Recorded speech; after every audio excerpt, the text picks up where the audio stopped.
너 임마 밖에서 무슨 짓을 하고 돌아다니는 거야? 네? 제가 뭐요? 너 지금 당장 통장 내놔봐, 당장! 뭔데요? 제 통장을 아버지가 왜요? 너 임마 도박하고 돌아다닌다며! 온내방내 소문이 다 났어. 집안 망신을 시켜도 도가 있는 거다. 너 도대체 어떡하려고 그러는 거야? 조금이라도 조용히 정상적이게 살면 어디가 덧나냐? 왜 자꾸 우리를 힘들게 하는 거야? 제가 아버지 돈 썼어요? 제가 번 돈 제가 쓰겠다는데 왜 뭐라 그러세요? 뭐라고? 너 언제까지 이딴 식으로 살 거야? 우리 죽으면 너 돌봐줄 사람 있을 것 같아? 누가 돌봐달라고 했어요? 나가면 될 것 아니에요? 이 자식이 말이면 단 줄 알아? 너희 엄마 너 때문에 죽으려고 하는데 미안하지도 않아? 그만해요. 아들아, 너도 그만해. 싸울 때가 아니잖니. 어떻게 된 일인지 와서 말 좀 해보렴. 말해봤자 뭐가 달라져요? 이게 어떻게 된 일일까요? 지금 아버지와 어머님이 도박을 한 아들과 싸우고 있는데요. 오늘은 도박 중독에 걸려 부모님마저 속이려 한 아들을 사람이라도 만들기 위해 노력한 박영수님의 사연입니다. 어떤 내용의 이야기일지 바로 들어보도록 하겠습니다. 안녕하세요. 저는 경기도 수원에 사는 박영순이라고 합니다. 올해로 72이 되었습니다. 매번 유튜브로 좋은 사연들을 듣다가 저도 제 사연을 한번 여러분과 나누고 싶어 이렇게 글을 쓰게 되었습니다. 제 이야기는 그렇게 유쾌한 이야기는 아닙니다. 하지만 분명 끝까지 제 이야기를 들으신다면 분명 얻어갈 것은 있다고 생각합니다. 오늘 제가 말씀드릴 이야기는 도박 중독에 빠져버린 제 아들과 하나뿐인 아들, 어떻게든 사람이라도 만들어 보려고 불철주야 노력했던 저의 이야기입니다. 저는 이 일을 겪으면서 많은 절망을 느꼈고 저에 대한 자책을 했습니다. 저를 부족한 엄마로 보실 수도 있겠지만 용기를 내어 말씀드리는 저를 위해 많은 응원을 부탁드려요. 이야기를 들어보시고 여러분이라면 이 상황을 어떻게 헤쳐나가셨을지, 그리고 주변에서 비슷한 이야기는 없었는지 댓글로 공유해 주시면 고마울 것 같습니다. 그럼 저에게 있었던 기적적인 이야기 시작해 보겠습니다. 어디서부터 이야기하면 좋을까요? 저희 부모님 이야기부터 하면 좋을 것 같네요. 저희 고향은 충청남도 홍성이에요. 선생님인 아버지와 주부인 어머니 사이에서 태어난 오남매 중에 셋째 딸이었죠. 저희 어머니는 참으로 온화한 분이셨어요. 저희 오남매를 고루고루 사랑해 주셨죠. 넉넉한 형편은 아니었지만 남들에게 무시당하지 않도록 최선을 다해 주셨어요. 반면 아버지는 굉장히 엄하신 분이셨어요. 항상 회초리를 들고 다니시며 저희가 어떤 잘못이라도 하면 허벅지와 종아리를 때리시곤 했죠. 물론 저희를 올바르게 키우시기 위한 훈육인 건 알지만 그래도 무서웠어요. 굉장히 아팠거든요. 그래서 눈치가 빨랐던 저는 아버지가 계실 땐 까불지 않았답니다. 하지만 오빠와 동생들은 까불다가 자주 맞곤 했죠. 거기다 아버지는 굉장히 묵뚝뚝하고 말이 없으셨어요. 그래서 정을 붙이기가 어려웠죠. 제가 애교를 부리러 아버지께 다가가면 항상 저를 밀어내곤 하셨죠. 그래서 저는 어느샌가 아버지와 가까워지는 걸 포기했던 것 같아요. 그리고 아버지는 마을에서 유일하게 대학교를 나오신 분이었어요. 거기다 선생님이셨으니 저희에게 항상 공부의 중요성을 말씀하곤 하셨죠. 제일 무서운 날은 성적표가 나오는 날이었어요. 반에서 20등 안에 들지 못하면 심하게 혼나곤 했기 때문이었어요. 눈치가 빠른 저도 그날은 아버지의 매를 피해갈 수가 없었습니다. 저는 공부와는 거리가 멀었거든요. 그래도 저는 그렇게 혼났어도 공부를 할 생각이 없었어요. 그렇게 저는 고등학생이 되었습니다. 아버지는 제가 공부에 재능이 없다는 걸 아셨는지 저를 더 이상 뭐라고 하지 않으셨어요. 하지만 도리어 무관심으로 일관하셨죠. 공부를 잘하는 오빠들에게만 신경 쓰시고 저한테는 관심을 주지 않으셨어요. 저는 그런 아버지를 보면서 내가 부모가 되면 절대로 자식에게 그러지 말아야지 생각했어요. 많은 관심과 사랑으로 키워주리라 다짐했죠. 그렇게 저는 고등학교 졸업을 한 뒤 바로 가발 공장에 들어가 일을 시작했어요. 당시에는 공장이 많았거든요. 거기서 4년 정도 일한 뒤에는 작은 물류 회사에 취직을 해서 사무직으로 일을 했어요. 거기서 남편을 만나게 되었죠. 남편은 작고 다부진 사람이었어요. 저는 아버지와 정반대인 사람과 결혼하고 싶었는데 남편이 딱 그런 사람이었죠. 매우 다정하고 세심한 사람이었어요. 저는 이 사람과 결혼하면 나의 이상적인 결혼 생활을 할 수 있겠구나라고 생각했고요. 그래서 저희는 2년간의 연애 끝에 제가 26, 남편이 29일 때 결혼을 하게 되었어요. 지극히 평범한 결혼식이었죠. 신혼여행은 제주도로 갔고요. 그리고 몇 달 뒤 임신 사실을 알게 되었어요. 요즘 말하는 허니문 베이비였죠. 너무나 기뻤어요. 시어머니는 아들을 원하셨지만 딸이었죠. 하지만 저에겐 중요하지 않았어요. 남편도 신경 쓰지 말라고 했고요. 그렇게 딸을 출산하고서는 애지중지 잘 키웠죠. 딸은 정말 남편을 쏙 닮아서 다부진 성격을 가졌어요. 제가 뭐라고 하기도 전에 아이가 알아서 하는 성격이었죠. 그래서 정말 키우는데 많은 힘이 들지 않았어요. 중요한 건 둘째 아이 때였어요. 딸 아이를 출산하고 3년 뒤 저는 다시 임신을 했어요. 저도 둘째를 가지고 싶기도 했고 시어머니가 아들을 정말 원하셔서 저도 그 기대를 충족시켜 드리고 싶었어요. 근데 이게 웬걸 정말로 아들인 거예요. 하늘이 날아갈 듯 기뻤죠. 남편과 시어머니는 말할 것도 없고요. 남편은 장남이었거든요. 제가 이번에 낳는 아들이 장손이 될 터였죠. 하지만 문제가 있었습니다. 제 건강이 좋지가 않아서 배와 허리의 통증이 너무 심했거든요. 병원에 가보니 조산을 해야 한다고 말했습니다. 제 아들은 흔히 말하는 이른둥이가 되어야만 했죠.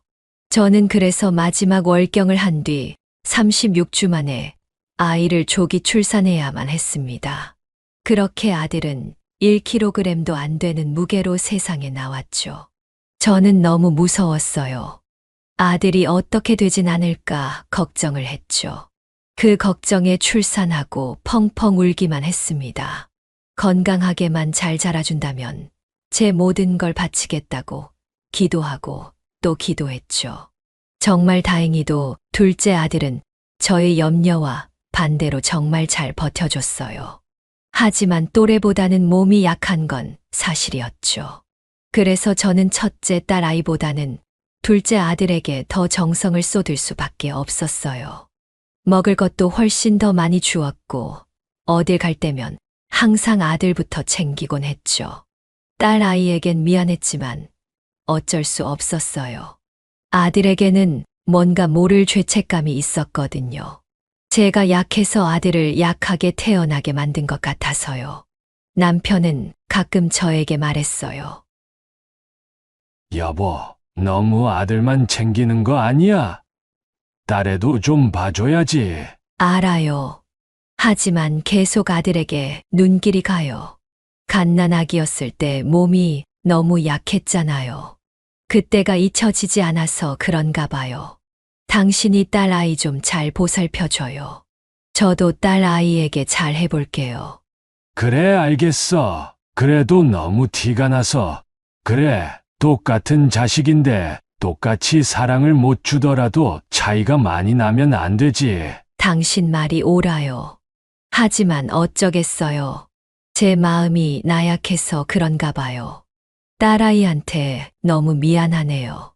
우리 딸은 당신 닮아 현명하고 마음이 깊은 아이니까 이해해 줄 거야. 고마워요. 그렇게 말해줘서 그래, 나 회사 다녀올게. 남편이 말한 대로 딸은 정말로 잘 커주었죠. 속 한 번 썩인 적 없고 공부도 나름 잘했죠. 다른 여자아이들과는 다르게 공대에 진학했어요. 산업공학과에 다니면서 장학금도 받아 저희의 부담을 덜어주었죠. 딸 아이에게는 미안했지만 미안하다는 말을 잘 하지 못했어요. 제 사랑이 부족해서 너무 일찍 철이 들게 한 것만 같았죠. 딸이 대학교 입학할 때 저는 딸에게 미안하다는 말을 했어요.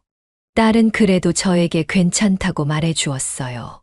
엄마, 나는 진짜 괜찮아. 엄마는 나 충분히 사랑해줬어. 아빠도 마찬가지고, 나 봐봐. 잘 자랐잖아. 그니까 너무 미안하지 않아 해도 돼. 고맙다, 딸아.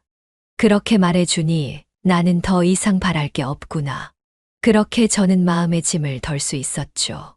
하지만 문제는 아들이었어요. 아들은 중학교를 지나고 고등학생이 되니 또래 아이들보다 체격이 커졌어요. 더 이상 누구도 제 아들을 약하게 보지 않았죠. 하지만 너무 오냐오냐 키운 탓인지 사고뭉치가 되고야 말았어요. 항상 사고를 쳐서 저는 학교에 매번 드나들어야 했어요. 아들은 어려서부터 담배를 피고 남의 물건을 훔쳤어요. 동급생이나 하급생들의 돈을 뺏고 때리기까지 했죠. 저는 항상 다른 사람들에게 사과를 하러 다녔고 돈을 물어주었어요. 남편은 그런 아들을 매우 혼내기도 했지만 저는 아들에게 싫은 소리를 한 번 하지 못했죠. 아들에게는 미안한 마음이 있어서 그랬던 것 같아요. 그리고 어렸을 때 사고를 많이 치면 나이 들어서는 금방 철이 들어 효도를 한다는 말을 어디선가 들었었거든요. 그 말을 믿었어요. 아들이 지금은 사고 뭉치지만 나중에 철이 들고 나서는 분명 좋은 인간이 될 거라고 의심치 않았죠. 하지만 그건 제 착각이었어요.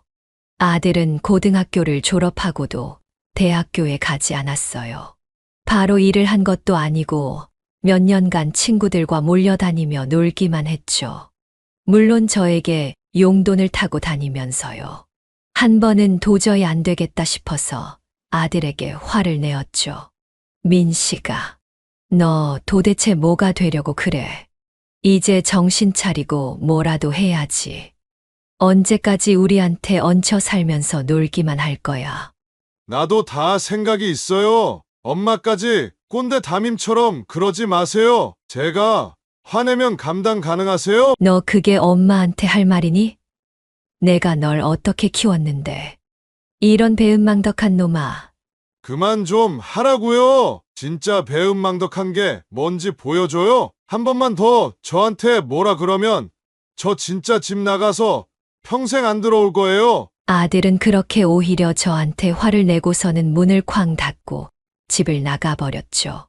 심장이 쿵하고 내려앉는 기분이었어요. 저는 주저앉아 울 수밖에 없었죠. 이제야 아들을 원망해봐야 소용없었어요. 다 제 잘못이었거든요. 너무 오냐오냐 키우다 보니 아들은 버릇이 없어졌죠. 어렸을 때는 그래도 아빠 무서운 건 알아서 말을 듣는 척이라도 했는데 이제 머리가 다 커서 남편의 말도 소용이 없었죠. 하지만 이대로 포기할 순 없었어요. 어떻게든 사람 구실이라도 하게 만들어야 했죠. 그래서 저는 화를 내는 방법보다 아들을 잘 구슬려서 어떻게든 뭐라도 하게 만들어야겠다고 생각했어요. 그래서 저는 주변 사람의 도움을 통해 기술을 배울 수 있는 작은 공장을 알 수 있었어요.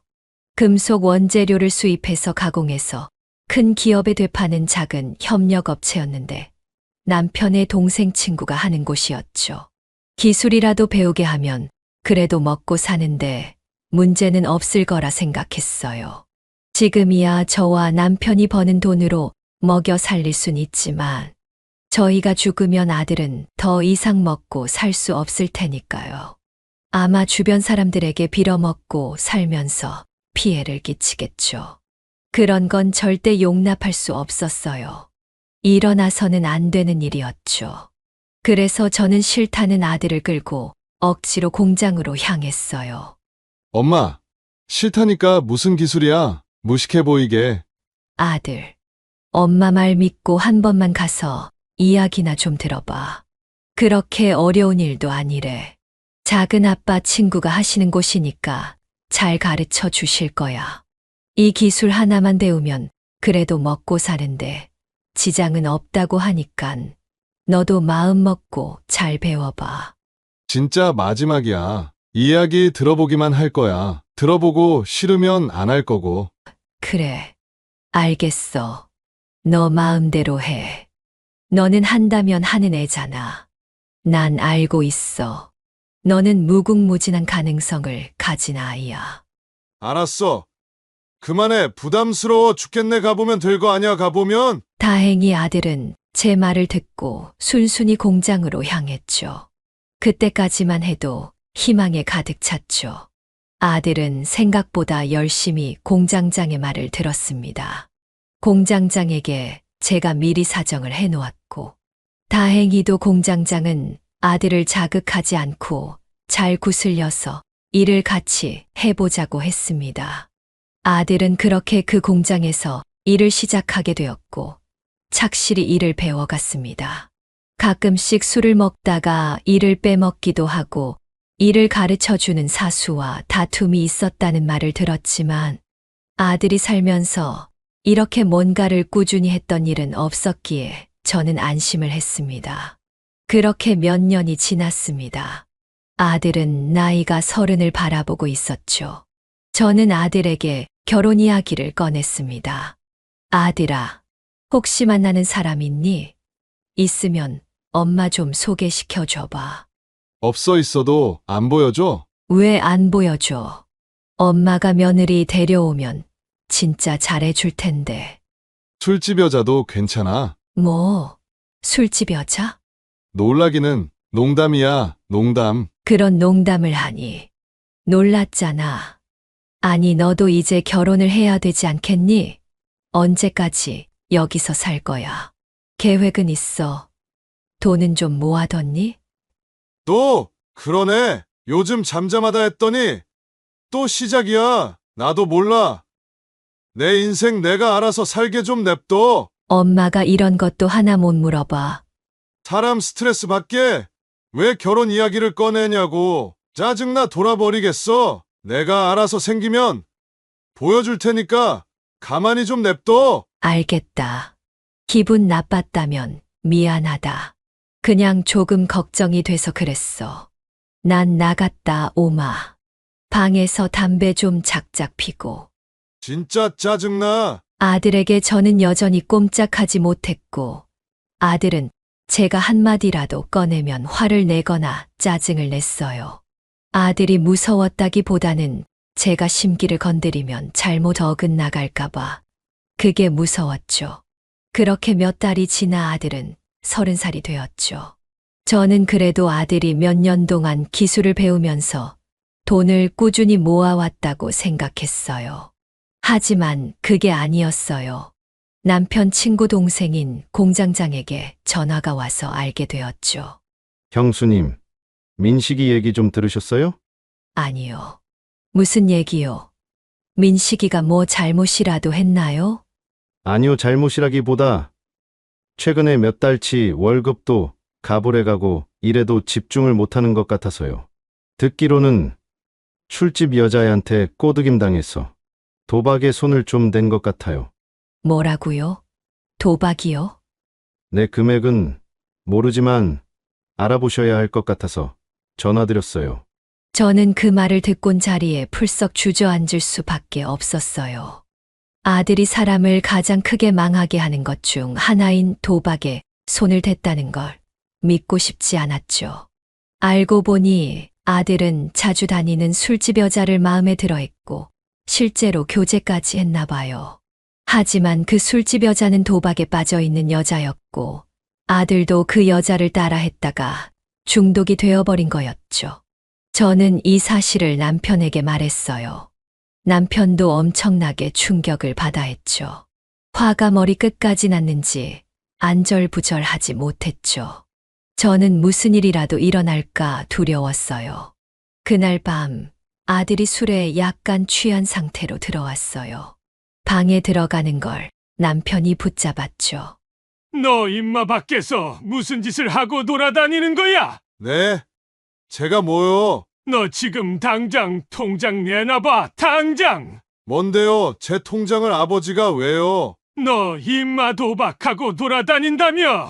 온내방내 소문이 다 났어. 집안 망신을 시켜도 도가 있는 거다. 너 도대체 어떡하려고 그러는 거야? 조금이라도 조용히 정상적이게 살면 어디가 덧나냐? 왜 자꾸 우리를 힘들게 하는 거야? 제가 아버지 돈 썼어요? 제가 번 돈 제가 쓰겠다는데 왜 뭐라 그러세요? 뭐라고? 너 언제까지 이딴 식으로 살 거야? 우리 죽으면 너 돌봐줄 사람 있을 것 같아? 누가 돌봐달라고 했어요? 나가면 될 것 아니에요. 이 자식이 말이면 단 줄 알아? 너희 엄마 너 때문에 죽으려고 하는데 미안하지도 않아? 그만해요. 아들아, 너도 그만해 싸울 때가 아니잖니? 어떻게 된 일인지 와서 말 좀 해보렴. 말해봤자 뭐가 달라져요? 됐어요. 그리고 아들은 문을 쾅 닫고 나가버렸죠. 다신 돌아오지 않을 것처럼요. 됐어. 나가라 그래. 이 참에 연을 끊자 끊어. 남편이 이렇게 화가 난 건 처음이었던 것 같아요. 그래도 아들은 일주일 만에 돌아왔어요. 저는 아들을 달래서 이야기를 들어보았죠. 다행히도 지금은 그 술집 여자와 연을 끊고 도박도 안 하고 있다고 하더라고요. 하지만 6년간 모은 8천만 원은 모두 날렸다고 했어요. 그나마 월급을 갑을 받았어도 다른 사람에게 빚을 지지는 않았더라고요. 천만다행이었어요.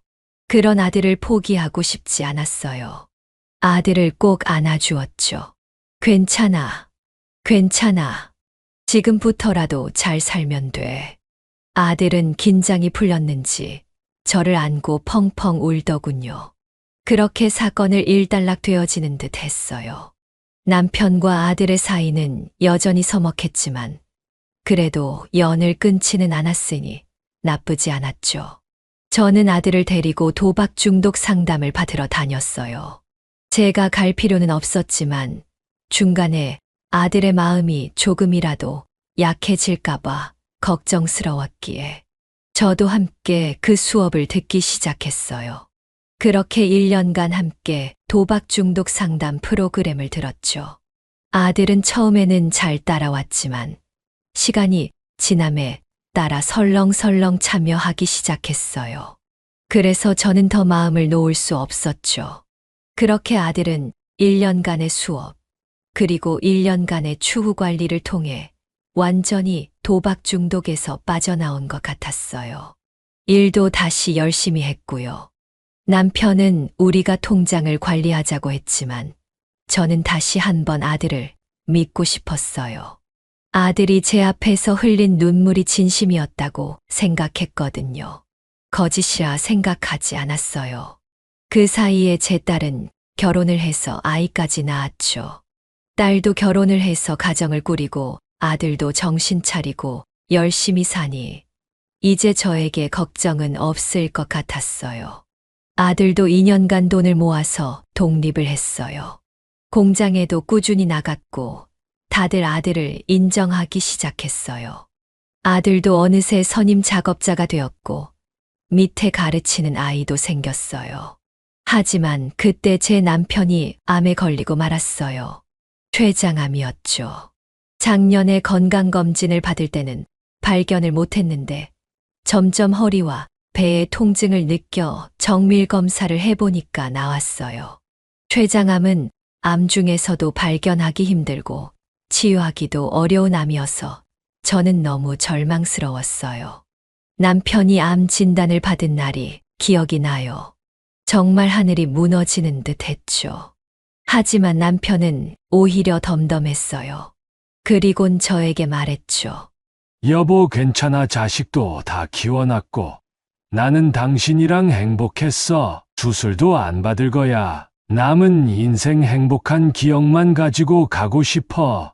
혹시 몰라서 내 앞으로 생명보험도 들어놨어. 꽤 큰 돈이라 이 돈이면 내가 죽고도 당신 죽을 때까지는 부족하지 않게 살 수 있을 거야. 내 수술비도 아껴서 당신 남은 인생 즐기는데 살아. 여보, 무슨 말을 그렇게 해요? 당신 안 죽어요. 내가 안 보내요. 당신 가면 나 혼자 어떻게 살아요? 다 살 수 있어. 그게 날 위한 거야. 여기서 재밌게 살다가 때 되면 어차피 위에서 만날 텐데. 안 그래? 그러니까 내 부탁 들어줘. 남은 기간 안 가본 곳에 가보고 싶어. 남편은 해외여행을 가자고 권했죠. 둘 다 살면서 한 번도 해외를 가본 적이 없었거든요. 가장 가보고 싶었던 프랑스로 갔습니다. 남편이 에펠탑을 꼭 보고 싶다고 하더라고요. 저희는 가서 사진도 찍고 여러 기념품도 샀습니다. 순탄한 여행은 아니었습니다. 남편은 많은 진통제와 약을 먹었어야 했고, 그날 컨디션에 따라 당일 일정을 취소해야 할 때도 있었습니다. 그걸 지켜보는 저는 너무 슬프고 힘들었습니다. 남편을 편하게 하기 위해 당장 여행을 그만두고 싶었지만 남편이 정말 원하는 일이었기 때문에 그러지 못했습니다. 그게 남편을 위한 일이라고 생각했죠. 남편은 매우 힘들어했지만 자기가 가고 싶은 곳에 갈 때마다 굉장히 행복해 했습니다. 저는 그걸 보며 위안을 삼았죠. 그렇게 유럽 몇 군데를 돌아다니던 중 남편은 한계에 다다랐습니다. 결국 우리는 중간에 한국으로 돌아올 수밖에 없었죠. 한국에서 병원에 입원한 남편은 곧 혼수 상태가 되었고 얼마 가지 않아 하늘나라로 떠나게 되었습니다. 남편이 사망 선고를 받을 때는 정말 올 것이 왔구나라고 생각했습니다. 마음을 굳게 먹은 저였지만 역시나 그 충격은 엄청났습니다. 그렇게 장례식을 치르게 되었습니다. 딸 또한 아버지의 소식을 알고 있었지만 받아들이지 못하는 듯 했죠. 아들은 달랐습니다. 아들은 남편과 사이가 안 좋았던 탓인지 마음이 강한 탓인지는 몰라도 울지 않았습니다. 묵묵하게 장례식을 치를 뿐이었죠. 그땐 신경 쓸 겨를이 없어 아들이 다른 꿍꿍이가 있었다는 걸 알지 못했습니다. 그걸 알게 되는 건 시간이 좀 흐른 뒤였죠. 남편의 장례를 치른 뒤 저는 혼자가 되었습니다. 며칠 동안은 실감이 나지 않았지만 시간은 역시 냉정하더군요. 남편이 없다는 걸 저에게 가혹한 방법으로 알려줄 뿐이었습니다. 저는 혼자 이겨내야 했죠. 하지만 남편은 세상을 뜨기 전에 자기 인생을 차분히 정리했었고 저와 자식들에게 줄 재산도 잘 분배했습니다. 참으로 계획적이고 똑 부러지는 사람이었죠. 그래서 저는 딱히 할 일이 없었습니다. 그가 남기고 간 몇 가지 물건과 옷만 정리하면 되었죠. 그렇게 몇 달 뒤 보험회사에서 저에게 연락이 왔습니다. 남편의 사망보험금에 대한 정산을 하기 위해서였죠. 보험회사는 몇 가지 절차를 거친 뒤에 문제가 없음을 확인하고 저에게 남편의 사망보험금을 지급해 주었습니다. 남편은 꽤 큰 돈이라고 표현했지만 저에겐 정말로 큰 돈이었습니다. 무려 5억이나 되었죠. 매달 내야만 하는 보험금이 상당했을 텐데 어떻게 부담했을지 상상이 가지 않았습니다. 본인의 몸이 좋지 않다는 걸 미리 알고 있었던 걸까요? 여튼 저는 남편이 남긴 돈을 보고 남편의 사랑을 느꼈습니다. 남편이 저를 그만큼 생각해준 돈이었습니다. 저에겐 모든 것이나 마찬가지였죠. 이 돈을 흥청망청 쓸 수는 없는 노릇이었습니다. 저는 그 돈을 어떻게 어디에 써야 할지 고민하다 하루를 보냈습니다. 그래도 답은 나오지 않더군요. 저를 위해서 쓰자니 아깝고 그렇다고 남을 위해 쓰자니 남편의 뜻을 거스르는 것 같아 기분이 좋지 않았습니다. 그래서 저는 이 돈을 자식을 위해서 쓰자고 마음먹었습니다. 자식을 위한 것이 곧 저를 위한 것이니까요. 하지만 당장은 아니었습니다. 제 생활비는 남겨두어야 했으니까요. 나중에 제가 남편처럼 어느 정도 준비가 되었을 때 줄 돈으로 남겨두기로 했습니다. 그동안은 제가 생활비로 조금씩 쓰기로 하고요. 그렇게 남편이 세상을 뜬 지 6달이 지났습니다. 어느 날 누군가 저희 집에 찾아왔습니다. 찾아온 사람은 전혀 예상치 못했던 아들이었습니다. 평소에는 찾아오지 않았던 아들이라 저는 무슨 일인가 싶었죠. 아들은 이전에 하지 않았던 다정한 목소리로 저에게 말하더군요. 엄마, 내가 그동안 엄마한테 잘 못했던 것 같아. 갑자기 그게 무슨 소리니, 아들아. 나 이제 철들었나 봐. 엄마한테 효도 좀 하고 싶어서. 지금도 잘하고 있는데 무슨 효도를 더해. 아니, 엄마 여행이나 좀 보내줄까 하고 내가 이런 거 잘 못하는데 아버지 돌아가시고 나서 그래야겠다는 생각이 들더라고. 평생 나 때문에 속상해했잖아. 내가 너무 엄마한테 못될 짓을 많이 한 것 같아. 그래서 엄마한테 좀 잘해야겠다는 생각이 들더라고. 미안해. 엄마 내가 너무 심했어. 여행은 부담스러워하지 마. 그렇게 고급진 여행도 아니고 동남아 여행사 통해서 가성비로 내가 알아본 거니까 엄마 편한 사람 2~3명 정도에서 다녀와. 내 정성이라고 생각하고 꼭 다녀왔으면 좋겠어. 생각해보고 연락 줘. 아들은 그 말을 하고는 곧바로 집을 떠났습니다. 저는 정말 혼란스러웠어요. 아들이 이렇게 다정한 사람이 아닌데 정말 변한 건가 하고요. 그러면서도 아들의 행동이 참으로 의심스럽기도 했죠. 의심을 하는 제가 밉기도 했어요. 하지만 어쩌겠어요. 평생 아들을 보면서 산전대, 직감이라는 게 있었어요. 그래도 아들이 그렇게 말하는데 가지 않을 수 없어서 평소에 친하게 지내던 동네 친구 2명과 함께 베트남 여행을 가기로 했어요. 친구들은 공짜로 가는 여행에 굉장히 즐거워하더군요. 저희는 아들이 불러준 대형 택시를 타고 공항으로 향했어요. 아들은 마중까지 나와서 저와 친구들의 체크인까지 도와주고 출국장으로 갈 때까지 저희를 기다려 주었죠. 저는 그때까지도 아들의 행동에 미심쩍었어요. 엄마, 가서 무슨 일 생기면 꼭 연락하고 조심히 다녀와. 친구들 또한 그런 아들의 행동이 희한한지 저에게 와서 왜 갑자기 저렇게까지 변했냐면서 물어보곤 했죠. 저는 찜찜한 마음을 거둘 수가 없었어요.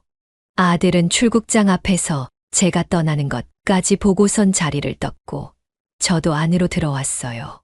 하지만 저는 불안한 마음이 계속 떠나지 않았죠.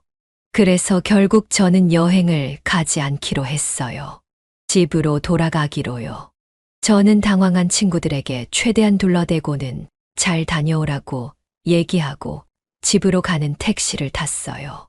물론 친구들에겐 누구에게도 이 사실을 말하지 말라고 신신당부했죠. 집으로 가는 길이 그렇게 멀게 느껴지는 건 처음이었죠. 불안한 기운이 저를 맴돌았죠. 아들은 돈이 충분치 않은 상태인데 몇백만 원씩 들여서 저와 제 친구들까지 여행을 보내줄 리가 없었거든요. 분명 무슨 꿍꿍이가 있어서 저를 여행에 보내려고 했던 거죠. 만약 제 감이 틀렸다면 저는 분명 아들에게 죽을 죄를 진 거겠죠. 하지만 저는 확실했어요. 아들은 거짓말을 할 때마다 눈썹을 들썩이는 버릇이 있었거든요. 이건 엄마인 저만 알 수 있는 버릇이었죠. 저희 집에 찾아왔을 때 아들은 말할 때마다 계속해서 눈썹을 들썩였기에 저는 더 의심할 수밖에 없었어요. 그렇게 집에 도착한 저는 처음에 안도를 했습니다. 왜냐하면 바뀐 게 없었기 때문이죠. 집안도 깨끗했고 뭐 하나 달라진 것 없었거든요. 저는 아들을 의심한 죄책감을 느꼈습니다. 왜 나는 불확실한 증거를 가지고 아들을 의심했는지 한참을 탓했죠.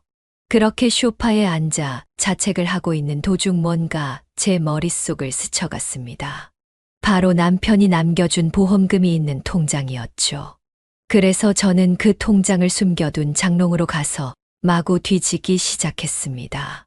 하지만 아무리 찾아봐도 통장은 나오지 않았죠. 저는 그 자리에 주저앉아 절망하기 시작했습니다. 제 불길한 예감이 맞았기 때문이죠. 저의 인감도장도 없어졌더군요. 저는 어떻게 해야 할지 몰라 제 딸에게 전화를 했죠. 딸은 참으로 침착하게 대응했습니다. 엄마 일단 침착해. 오늘 엄마 통장을 가져갔으니까 바로 사용하진 못할 거야. 요즘엔 아무리 인감도장 있다고 하더라도 바로 돈 쓰려면 시간이 좀 걸릴 테니까 일단 바로 민식이 이놈이 돈을 빼내기 전에 어디 있는지 알아야 하니까 바로 경찰에 신고해. 경찰, 아들을 경찰에 신고하란 말이야? 그래야지 엄마가 무슨 수로 민식이를 찾을 거야. 경찰에 신고 안 하면 아빠가 남겨둔 돈 다 어디론가 사라질 텐데 괜찮아. 그 돈 잃기 싫으면 빨리 경찰에 신고해. 엄마가 안 하면 내가 할 테니까. 경찰에 신고하면 민식이는 어떻게 되는데? 어떻게 되긴. 그런 멍청한 놈은 정신 좀 차리게 콩밥을 먹여야지. 저는 딸의 말을 듣고 굉장히 혼란스러웠습니다. 아들이 그 돈을 어디다 쓸지도 모르는데 이렇게 신고를 하는 게 맞나 싶었습니다. 제가 신고해서 아들이 경찰에 잡히게 되면 꼼짝없이 감옥에 가야 하기 때문이었죠. 그래서 망설였죠. 하지만 결국엔 경찰에 신고를 했습니다. 왜냐하면 딸의 일침 때문이었죠. 엄마, 착각하지 마. 지금까지 엄마가 오냐오냐 해서 애 키운 탓에 이렇게 된 거야. 아닌 건 아니라고 잘못된 건 잘못된 거라고 가르쳐야 해. 늦었지만 지금이라도 알려줘야 한다고. 엄마가 지금 민식이 감싸주면 민식이는 평생 정신 못 차리고 살 거야. 그래도 괜찮아. 정말 맞는 말이었죠. 저는 아무 대꾸도 할 수 없었어요. 다 제 탓이었죠. 지금이라도 바로잡아야 했어요. 그래서 저는 결국 경찰에 신고를 했죠. 이틀 뒤 경찰은 제게 아들을 검거했다고 연락을 했어요. 자세한 이야기는 경찰서에서 듣기로 했죠. 저는 떨리는 마음으로 경찰서로 향했어요. 경찰서에 들어가 보니 고개를 푹 숙인 아들이 형사 앞에 있더군요. 저는 눈물이 핑 돌았지만 마음을 굳게 먹었어요. 어쨌든 저는 피해자, 아들은 가해자이니까요. 저는 뚜벅뚜벅 아들의 옆으로 가서 의자에 앉았어요. 아들을 쳐다보지도 않았죠. 형사는 저에게 차례대로 사건의 전말을 묻기 시작했고 저는 하나도 빠짐없이 대답을 했어요. 저한테 이런 가해를 한 것이 자식이라고 생각을 전혀 하지 않고 이야기를 했죠. 제 이야기를 들은 형사도 이런 일이 익숙치 않은지 기가 막혀 했어요. 그리고 아들의 머리를 서류 파일로 꽝 치더군요. 어머니 죄송합니다. 이런 놈은 맞아야 정신을 차리거든요. 너 임마! 이런 착한 어머니 돈을 훔쳐! 이런 천벌을 받을 자식! 저는 두 눈을 질끔 감고 그 장면을 받아들여야 했죠. 형사님은 저에게 자초지종을 말해주었습니다. 어머니 너무 충격받지 말고 들으세요. 어머니 아들이 그 돈을 가지고 불법 인터넷 도박에 썼어요. 다행인 줄 모르겠지만 절반 조금 안 되게 썼는데 다 잃었어요. 보니까 도박 이력도 있던데 어머니 도박은 마약이랑 같아요. 절대 못 빠져나와요. 이건 단단히 교육시켜야 돼요. 도박이요. 민식이가 도박을 했다고요. 저는 그 이야기를 듣고 세상이 무너지는 듯한 기분을 느꼈습니다. 도박을 끄는 줄만 알았던 아들이 다시 도박을 했다니요. 제가 생각할 수 있는 이야기 중에 최악의 결말이었습니다. 저의 놀란 표정을 본 형사님은 제가 알아야만 하는 정보를 말씀해 주셨어요.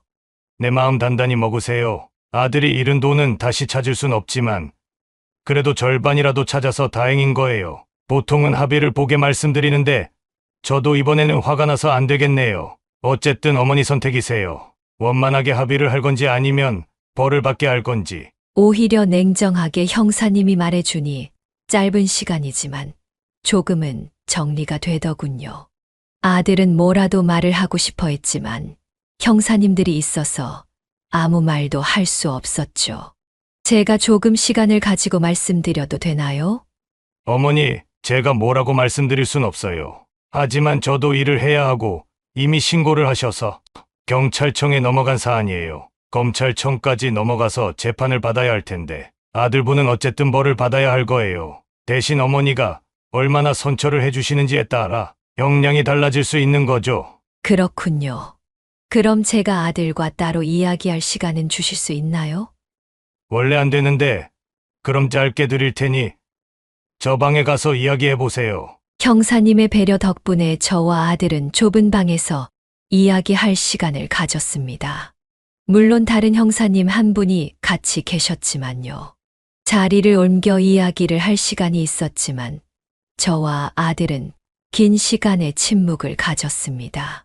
감사하게도 같이 오신 형사님은 그 시간 동안 아무 말 없이 저희를 기다려 주었죠.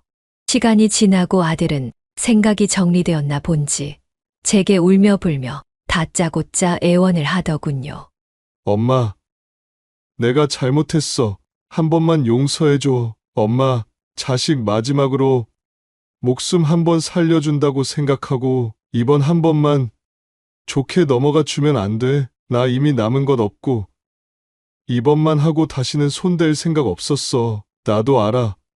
엄마 속인 거 천벌받은 짓이란 걸. 하지만 나도 살려고 그런 거야. 지금 우리나라 경제도 어려워서 우리 공장은 점점 어려워지고 내가 하는 일은 점점 기계가 대신하고 있고 나는 도대체 어떻게 살아야 해? 나는 진짜 열심히 하려고 했단 말이야.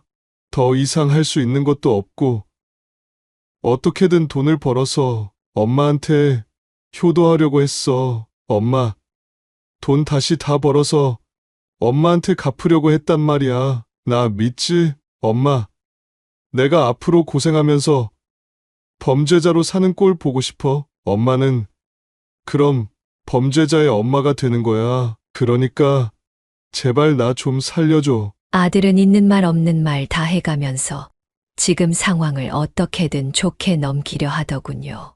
제 아들이 이렇게 한심한지 그때야 알았어요. 이렇게 자란 아들의 탓은 모두 저에게 있다는 것도 알았죠. 하지만 이제 와서 돌이킬 수는 없었어요. 그니까 왜 감당도 못할 짓을 무턱대고 저질렀어. 다 네가 벌인 일이야. 너는 책임을 져야 해. 그 전에 힘들 때 나한테 말하지 그랬니? 그랬으면 내가 어떻게든 도와줬을 텐데. 내가 부족한 부모인 것 안다. 하지만 나도 네 엄마잖니. 나는 너가 정말 잘 살기 바랬어. 너가 태어났을 때부터 말이야. 하지만 이건 아니야. 난 더 이상 너의 엄마 노릇하기에 지치고 힘들다. 이제 너와의 인연을 이걸로 마무리하고 싶구나. 엄마, 그게 무슨 소리야? 안 돼, 안 된다고. 나 포기하지 마. 한 번만 더 기회를 주면 나 진짜 잘할게. 다시는 도박에 손도 안 댈 거야. 착실하게 살아갈게. 형사님, 조금만 더 시간을 주세요. 제발요. 형사님은 저와 눈빛을 교환하고는 아들을 끌어내서 밖으로 나가셨어요. 저는 억장이 무너졌지만 마음을 애써 다잡았습니다. 아무리 잘못한 자식이라지만 자식이 그런 꼴을 당하는 걸 보니 부모된 사람으로서 보기 힘들더라고요. 하지만 아들은 돌이킬 수 없는 강을 이미 건넜고 저 또한 사람이기에 받은 마음의 상처가 너무나도 컸습니다. 저는 그렇게 경찰서를 나왔고 집으로 향했습니다. 결국 아들의 사건은 검찰에게 넘어갔고 아들은 3년의 시간을 구형받았습니다. 판사님도 그 시간에 이견이 없는지 형은 그대로 구형이 되었죠.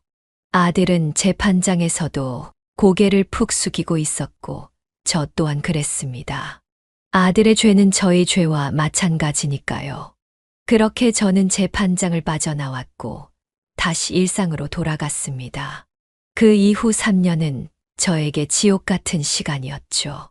한 번도 면회를 가지 않았습니다. 갔다면 아들의 말에 현혹될 수도 있었고 마음이 약해질 수도 있었기 때문입니다. 벌은 벌대로 받아야 하는 게 세상의 이치니까요.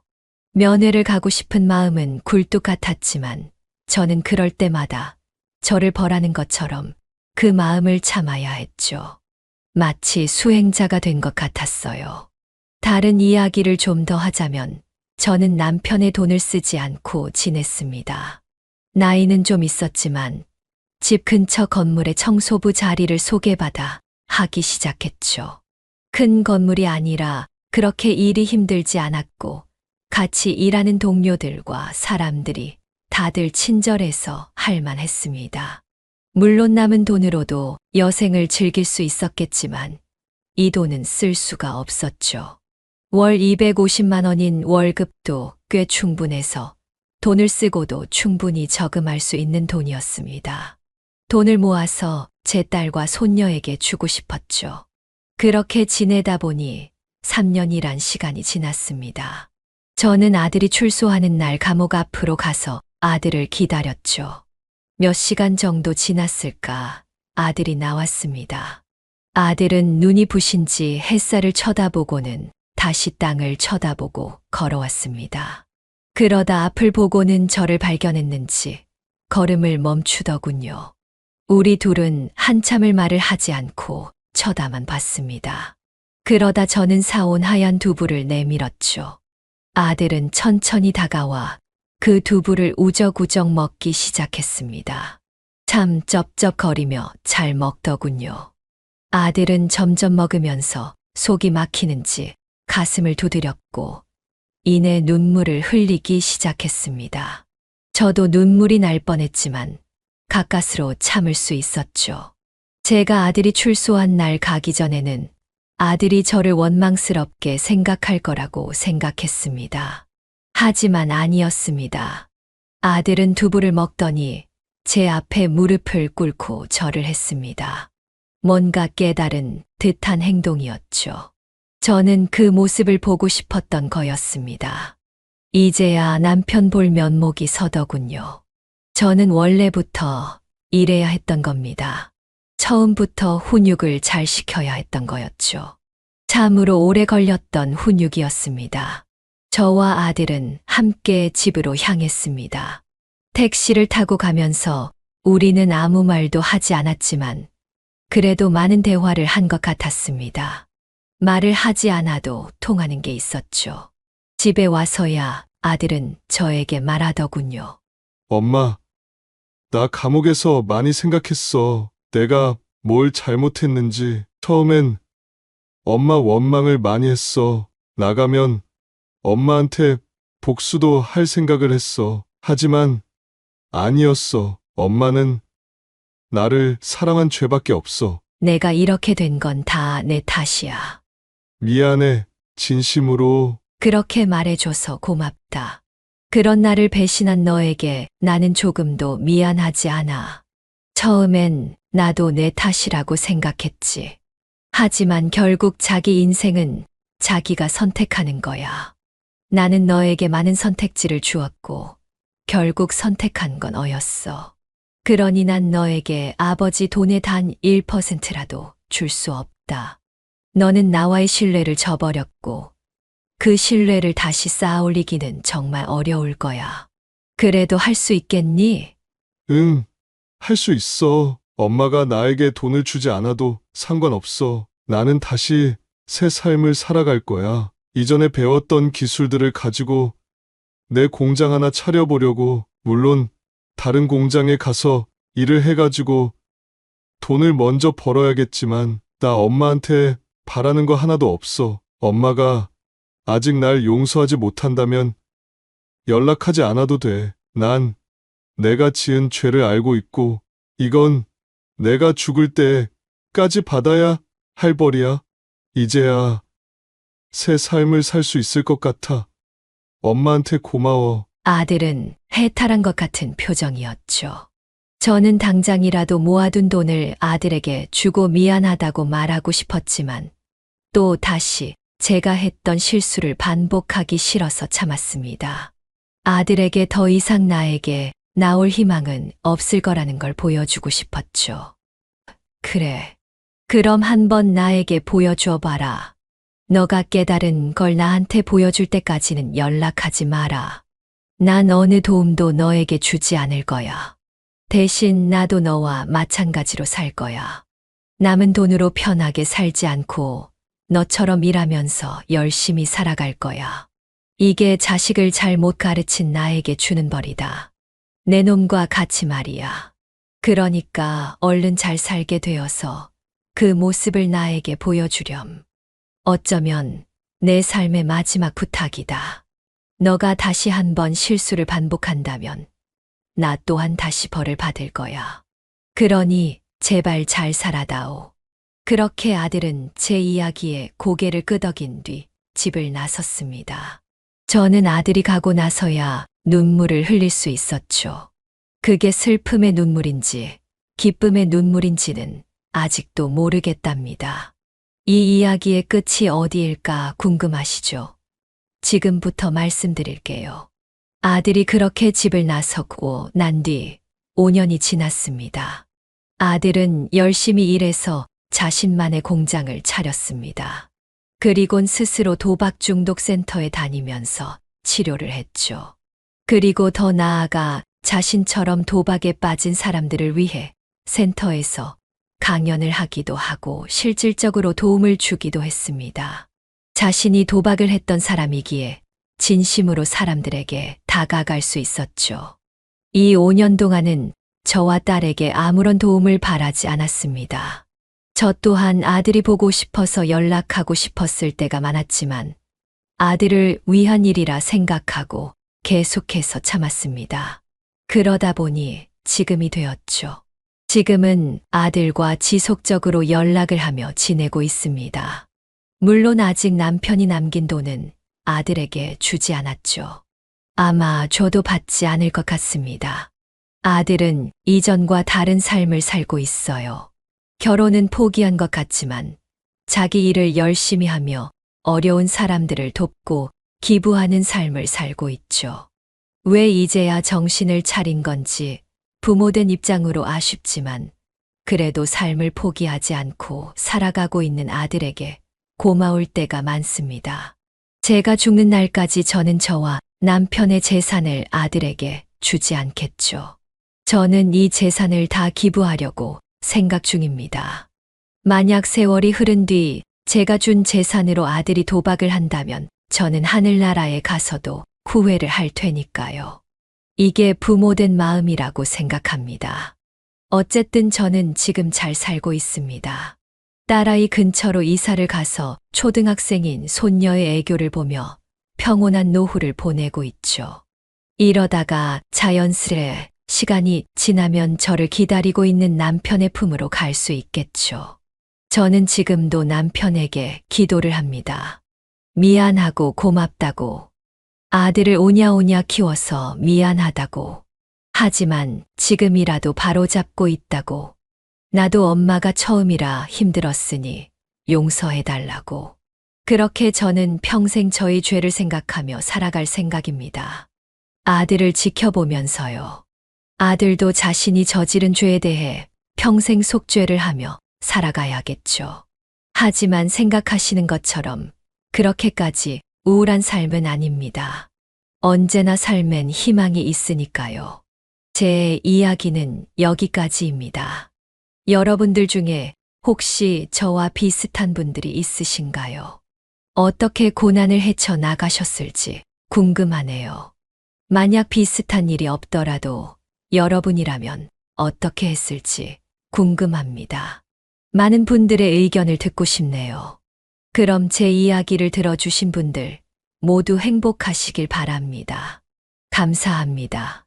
네, 오늘 이야기는 어떠셨나요? 오늘 이야기를 듣고 어떻게 생각하시는지 어머님, 아버님의 생각을 댓글로 공유해주세요. 저는 또 다른 사연으로 찾아뵙겠습니다. 좋아요, 구독, 알람 설정을 통해 앞으로도 따뜻한 정을 나눌 수 있게 함께 해주세요. 어머님, 아버님의 삶의 지혜와 경험을 나눌 수 있는 통로가 되겠습니다. 오늘도 인생을 바꾸는 관점을 통해 사연을 들어주셔서 감사합니다.